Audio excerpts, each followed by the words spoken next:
Sam and Joe. Hello. Hi, we are here to talk about fabulous ferrets.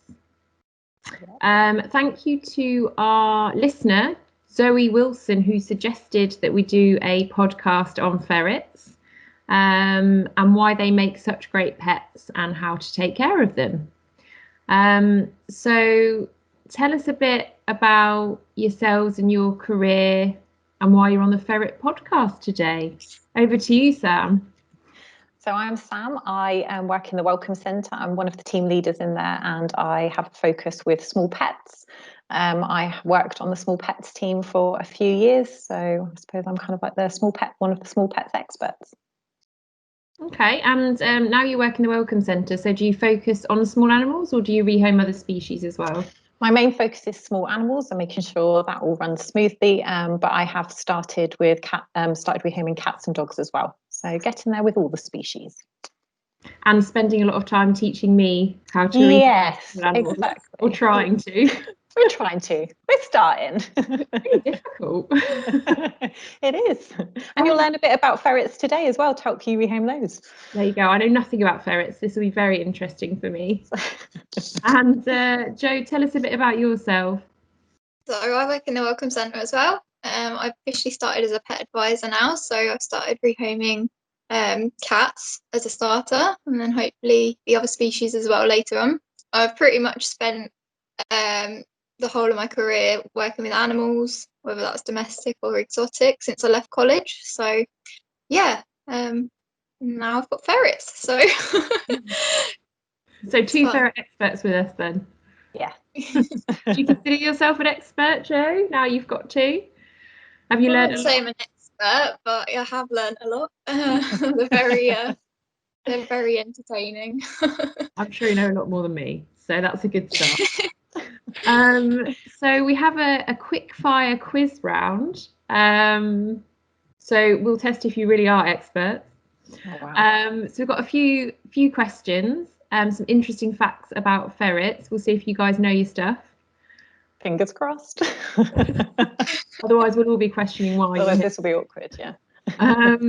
So what is a group of ferrets called? Sam, do you know this? I may know this. Depends if Joe knows this. I would. I believe they're called a business. They are business of ferrets. Yes, that's an awesome name for a group. Brilliant. Yeah. And what about a female and male ferret? What are they called? Joe, do you know? A Jill is the female and a Hob is the male. Yeah. Sounds nodding. That's a good And how long do ferrets live for? I thought it was like 4 or 5 years, but I think I'm wrong. Yeah, you're wrong. Long time.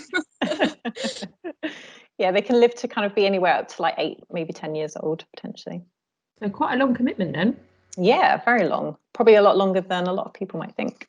Yeah, definitely. Considering some dogs live till about that age as well. That is a long time. Yeah. So what is the history of ferrets? What were they used for before we had them as companions and pets?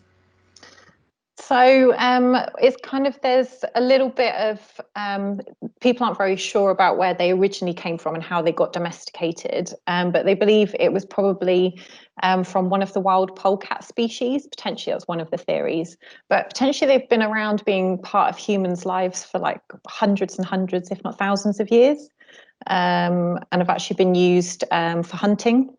Because obviously they're fantastic hunters and predators.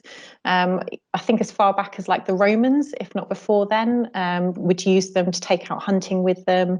Obviously they are really great predators at catching rabbits as well.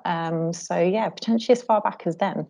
And then at some point they got domesticated and people now have them as pets, but they were still used for like rabbiting probably still are every now and then, to kind of get rid of rabbits because they're seen as pests. I mean, two things strike me in that conversation. If you hunt with a ferret, how do you take a ferret with you? You put it on a lead? Will it not just run away? I mean, you can walk them, so you can have them on leads, but no. And when people use them for rabbiting, what they tend to do is, they're usually traditionally kept in hutches. So in tiny spaces, they will get them out, put them into a carrier. They take them to where the rabbit warrens are. So they're quite distinctive because they've got lots of holes around a big mound. They will put a huge net over it and secure it. And then they basically send the ferrets down the holes. They then flush out the rabbits because the rabbits will see and smell them, be terrified of them, come out, and then that allows the farmers to catch them and dispose of them. So that's kind of how they're used in modern day pest control. And the other question was, isn't a rabbit bigger than a ferret? So how does a ferret take down a rabbit?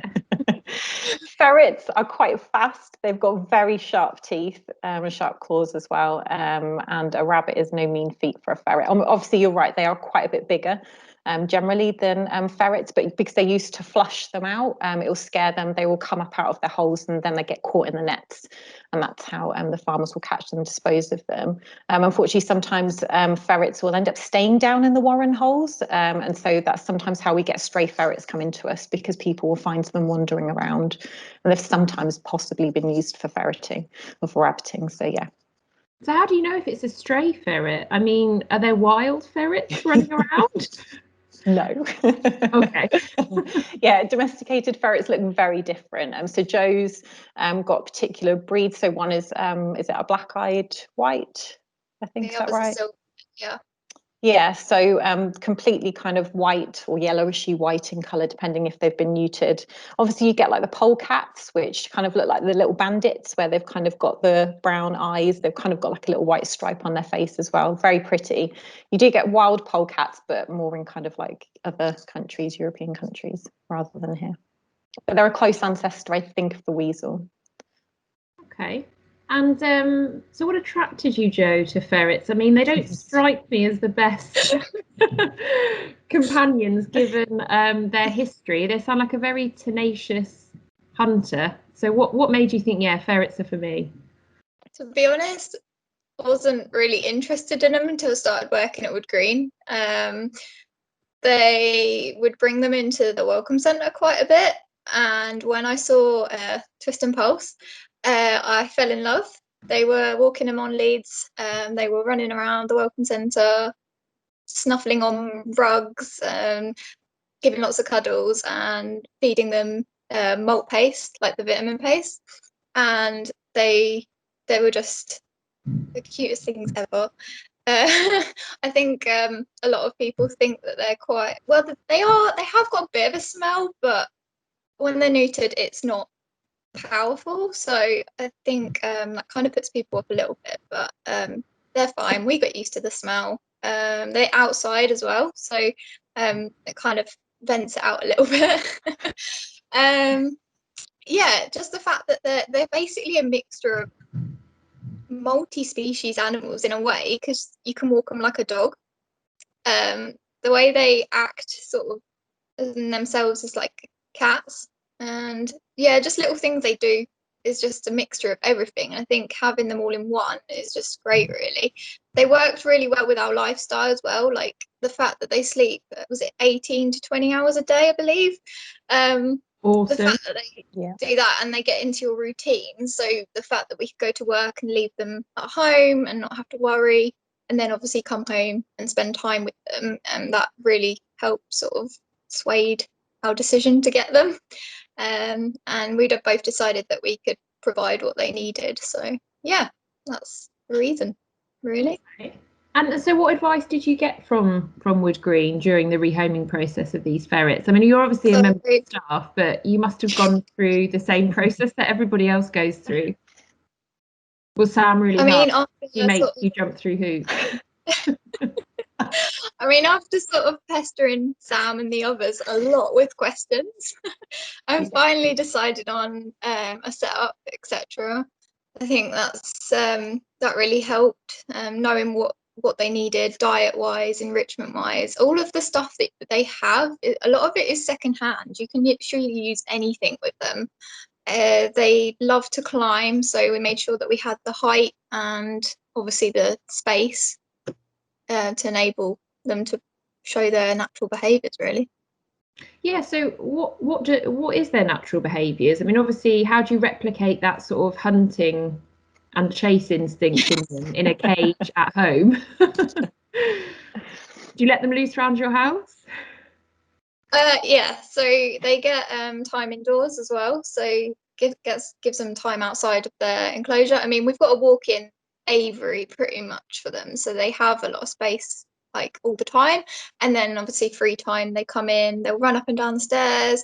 They've in their enclosure, they've got a sand pit, ball pit to obviously do digging, which is what they'd probably naturally do to hunt flush out rabbits. And they have, like I said, they've got all the cat scratchers and trees and that in their area, so they can climb. Indoors, they'll do it outside as well, but they like to stash. So whether it's food or literally any object they can find, they will grab it and they will go and hide it somewhere, and you'll probably never see it again. Okay, I have not. I've been sold on ferrets before you said that, but that has made me really interested in owning a ferret. So there's just a little stash of, like a little hoard of objects. Yeah. A house is obsessed with, we've got a dog enrichment ball feeder that you put all the food in and they have to roll it around to get the food out. But he will literally pick up the whole ball and hop around like a rabbit to hide it and stash it somewhere.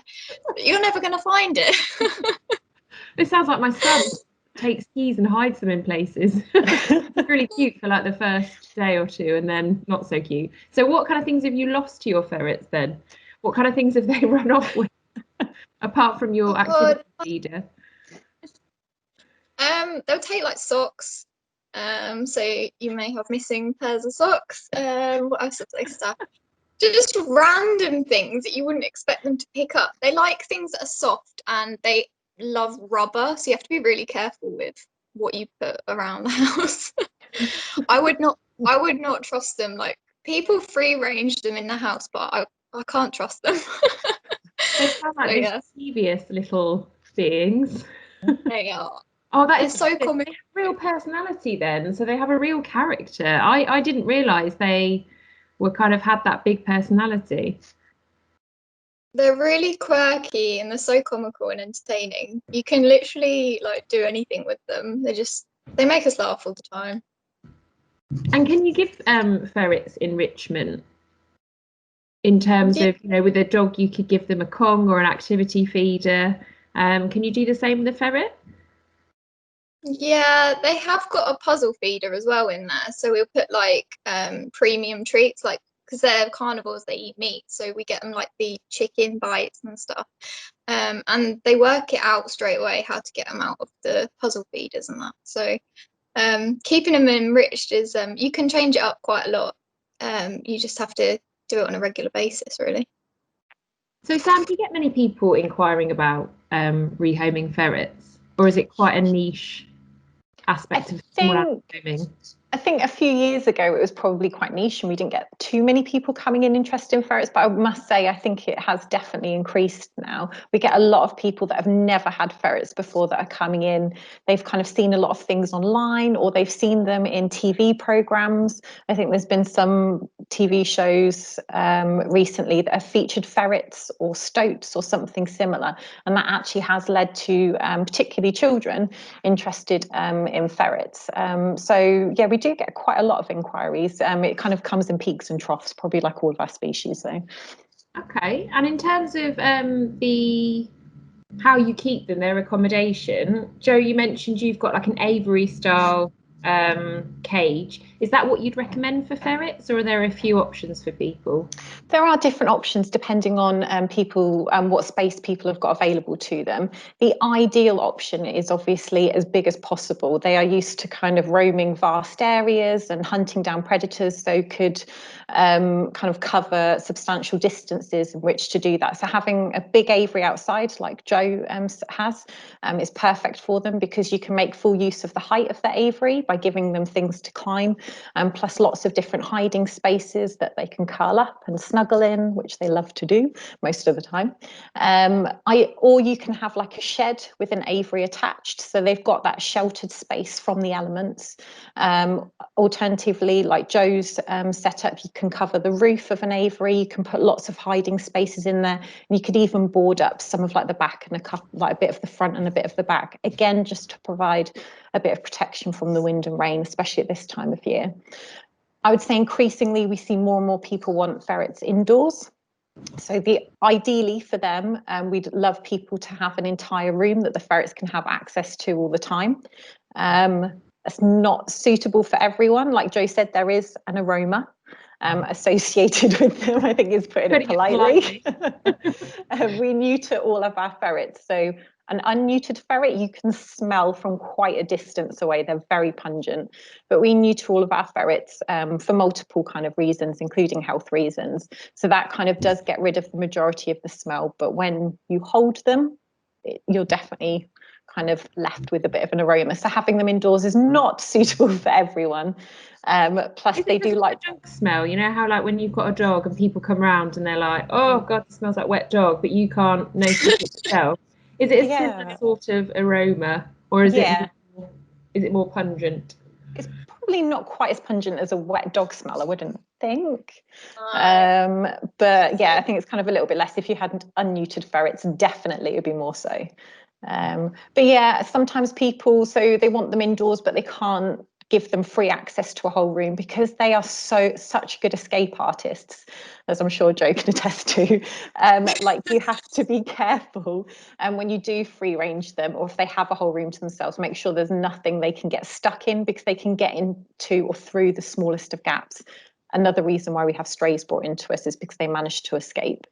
So yeah, if you can't give them a whole room but want them indoors, they need a really good sized cage. The bigger the better, because again, even though they sleep for a lot, like Joe said, when they are active, they are like having a kitten, and they are just all over the place. They want to play, so they need that space to be able to fully stretch, to have somewhere nice to kind of cuddle up, and a few hiding spaces as well within that cage. But they also must have free range time.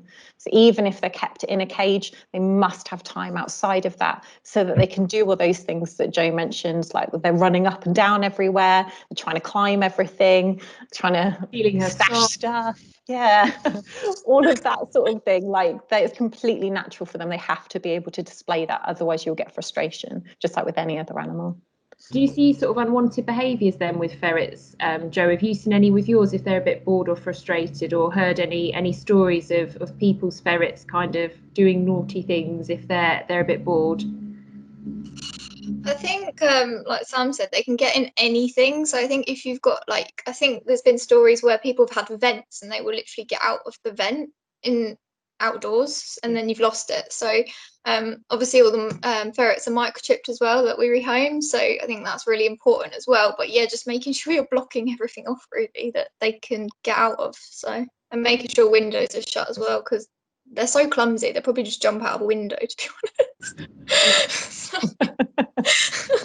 God, it's like Sam's responsibility to rehome a ferret. Yeah.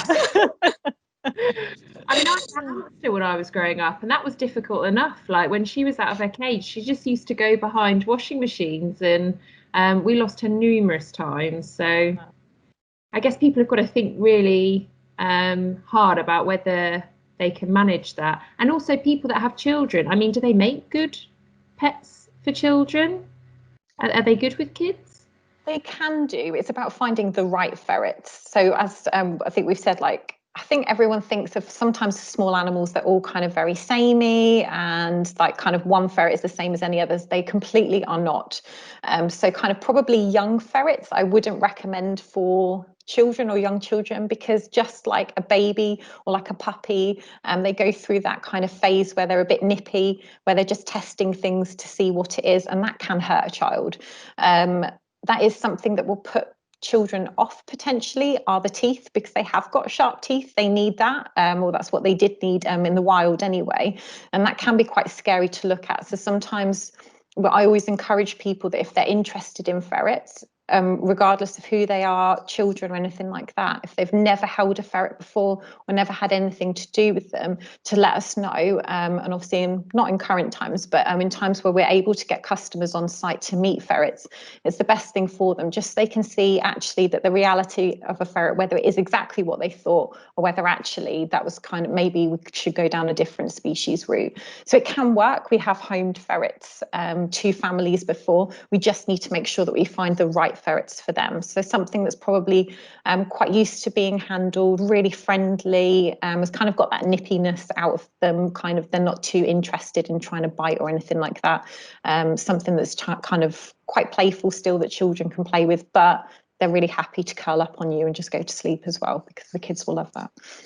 And children that don't leave doors open and gates open. Yeah, that's ideal. Yeah. If they will literally just try and get out. I mean, Jo, you've got like a kickboard almost. So it's just when she steps into the enclosure, we have them all on site, and I recommend anyone to make it. You just have to have a bit of wood, something that's kind of maybe 2.5, 3 foot tall, that you can step over, gives you time to get in the enclosure. They will still try and climb up it to get out, but it gives you really a small amount of time to quickly step over, get into the aviary, shut the door or into the shed before they try and escape. Otherwise, they will literally run out past your feet, because they'll be trying to get a dog out of a kennel, like that horrendous thing where you're having to like position your body and get exactly like that, but with something like this thin.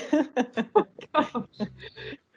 And that is why you need to get them microchipped, because if they do escape, hopefully someone will pick them up. And we can reunite you. Hope, but a lot of people don't. Yeah. I guess a lot of people don't necessarily know that you need to get them microchipped. You know, if they're kept in a cage or kept indoors or a bit of both, people probably think, well, they'll never get out. But you did mention you can walk a ferret. I have seen ferrets being walked on site, and I myself have had the pleasure of walking a ferret, which was terrifying, because I kept diving into the bush every 5 seconds. Yeah. And then backing up, trying to get out of its harness. But it was really cute. Do they need that like every day, Sam? Is that something they need daily exercise, or is that just something for owners to do for fun? That could be kind of an extension on their free range time. So as long as they've kind of, especially if they're indoors in a cage, free roam in a room, if people don't have a garden, then that might be an option, is to make sure they've got a secure harness. Like you said, they can very easily escape from some of the harnesses. So you need to make sure you find a really good fitting one. And then I do know people that take them out for walks around their local area, or maybe around a really quiet park where there aren't kind of any dogs around or anything like that. But yeah, if you've got them out in your garden, you can put them on a lead, walk them around your garden, but I wouldn't not walk them on a lead or just let them out in your garden, because you will struggle to get them back. And they're very good climbers, so they will find a way out. But yeah, I think, Jo, you walk yours kind of around your local area as well. Yeah, we take them to like the fields and stuff. We've got extension leads for them, because it just gives them a bit more free range. Are you known as the crazy ferret lady that lives down the road?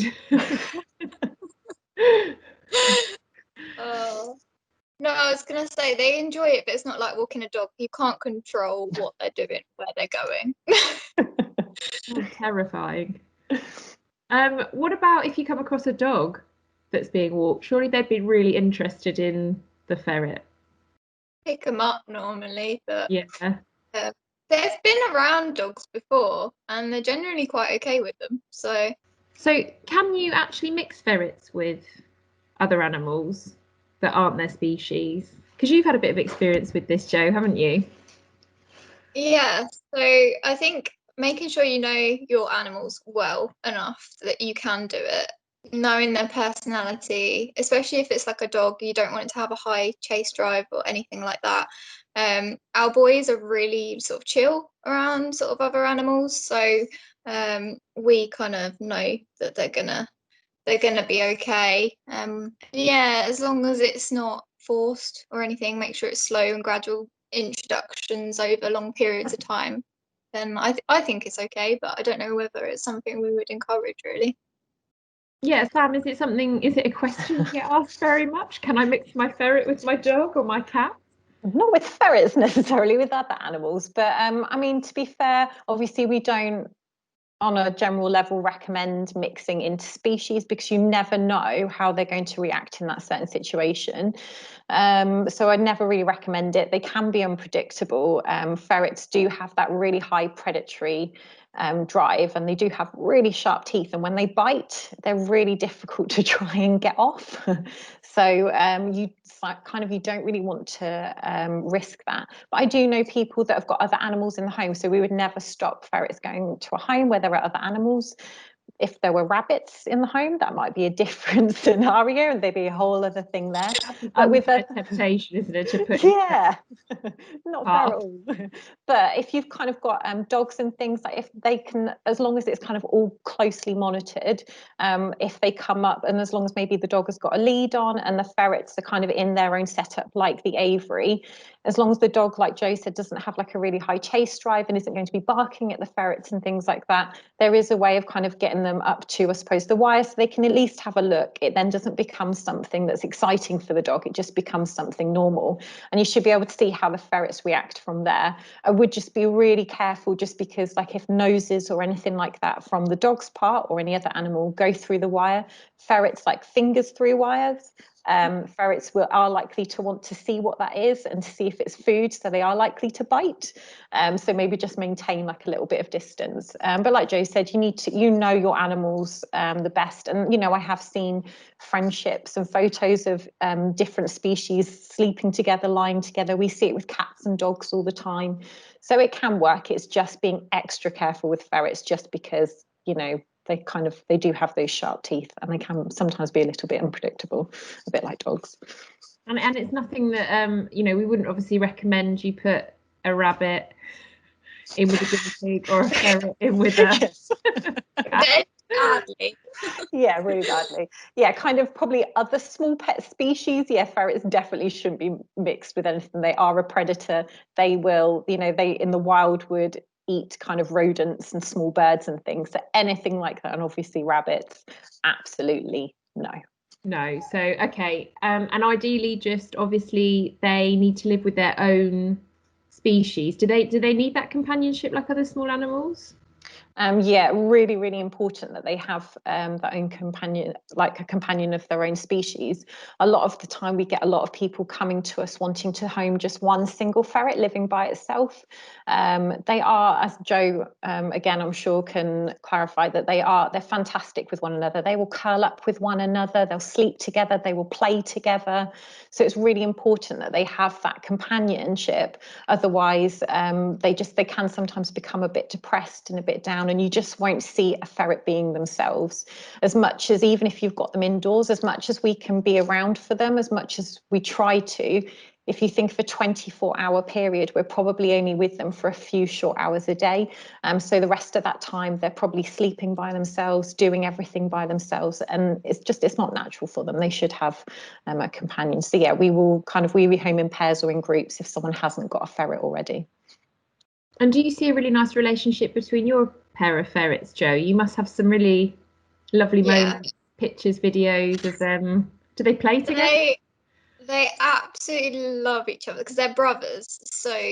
But they're complete opposites personality-wise. Twist is completely lazy. He hardly does anything. And Pulse is so active and energetic. He's up all the time. He'll be the first one out of bed. Twist, you kind of have to get out of bed. But yeah, they'll snuggle up together every time, especially in the winter. And they love being in hammocks together. They'll play together. They love it when you encourage them to play as well. Like they will wrestle with each other, and they do the war dancing, like the warrior dancing, where they'll duke about, which is what they call it, duking, and they'll hop about and go a bit crazy. It's like some street dancing I've never heard of. You do an impression. No. We can have a duke off. Oh my gosh, please do, Jo. I don't know what you mean. You're gonna have to show us. Oh, I can't do it. I'm not a ferret. A lot of hands, or is it the body? It's their bodies.